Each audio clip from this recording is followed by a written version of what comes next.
Sri Caitanya Mahaprabhu, as the Supreme Personality of Godhead himself, is fully independent. Therefore, although it is the most confidentially stored benediction, he can distribute love of Godhead to anyone and everyone without consideration. Purport. This is the benefit of Lord Chaitanya's movement. If one somehow or other comes in contact with the Hare Krishna movement without consideration of his being a Sudra, Vaishya, Jagai, Madai, or even lower, he becomes advanced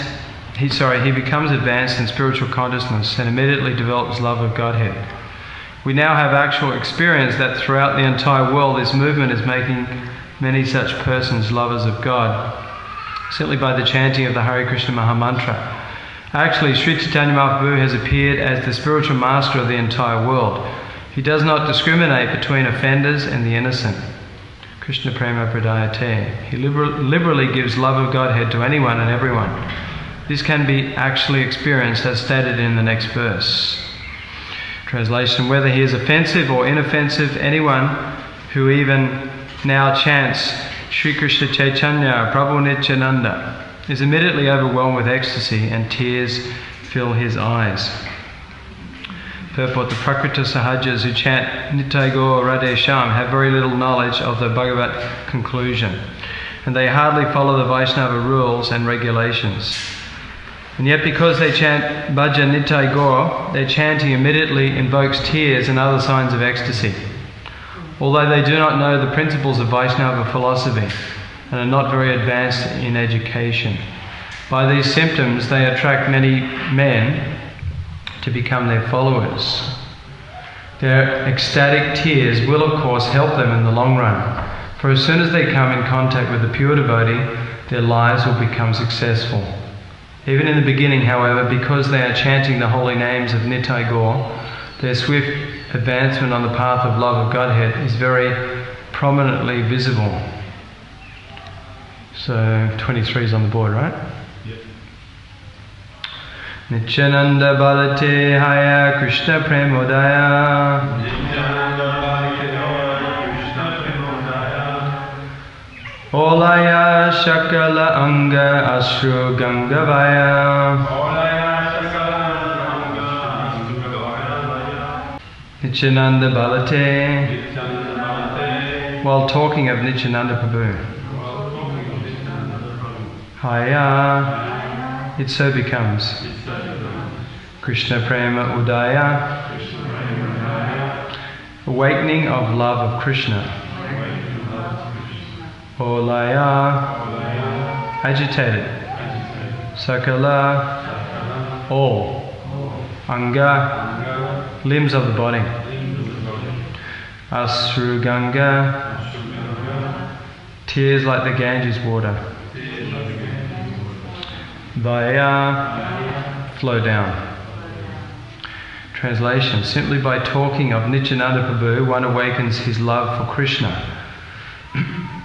Thus all his bodily limbs are agitated by ecstasy, and tears flow from his eyes like the waters of the Ganges.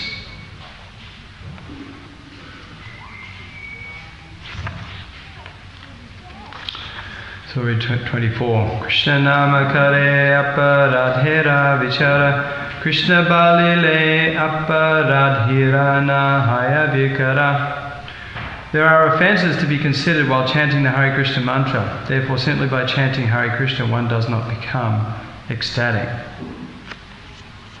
Purport: it is very beneficial to chant the names of Sri Krishna Caitanya Prabhu Nityananda before chanting the Hare Krishna Mahamantra, because by chanting these two holy names, Sri Krishna Caitanya Prabhu Nityananda, one immediately becomes ecstatic.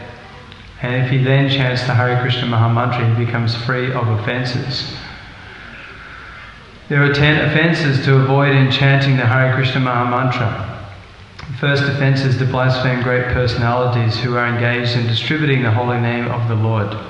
It is said in the Shastra, C.C. Adi-lila 7:11, Krishna Shakti Vina Nahi Tada Pravatana. One cannot distribute the holy names of the Hare Krishna Mahamantra unless he is empowered by the Supreme Personality of Godhead.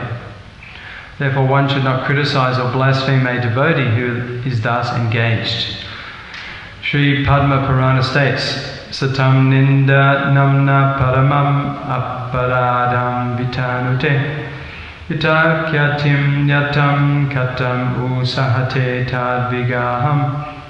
To blaspheme the great saintly persons who are engaged in preaching the glories of the Hare Krishna Mahamantra is the worst offence at the lotus feet of the holy name. One should not criticize a preacher of the glories of the Hare Krishna Mahamantra. If one does so, he is an offender. The Nam Prabhu, who is identical with Krishna, will never tolerate such blasphemous activities, even for one who passes as a great devotee. The second Nam Aparad is described as follows. Shivasha Shri Vishnu Ya Iha Guna Namadi Sakalam Diyabinam Pasyet Sakalu Hari Namahita Kara. In this material world, the holy name of Vishnu is all auspicious. Vishnu's name, form, qualities and pastimes are all transcendental absolute knowledge. Therefore, if one tries to separate the absolute personality of Godhead from his holy name, or his transcendental form, qualities and pastimes, thinking them to be material, that is offensive. Similarly, to think the names of demigods such as Lord Shiva to be as good as the name of Lord Vishnu, or in other words, to think Lord Shiva and the other demigods to be other forms of God, and therefore equal to Vishnu, is also blasphemous. This is the second offence at the lotus feet of the Lord.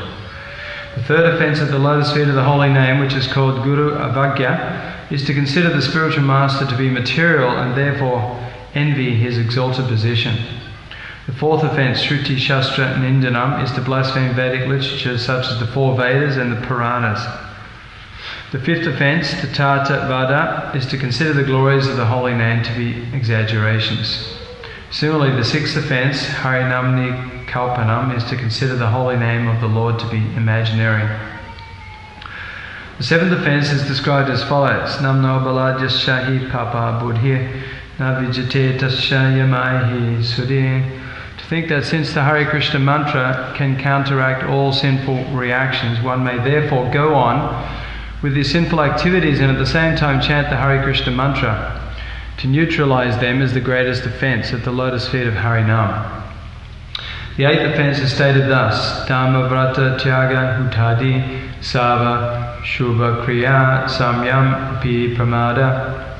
It is offensive to consider the chanting of the Hare Krishna mantra to be a religious ritualistic ceremony. Performing religious ceremonies, following vows and practicing renunciation and sacrifice are all materialistic auspicious activities.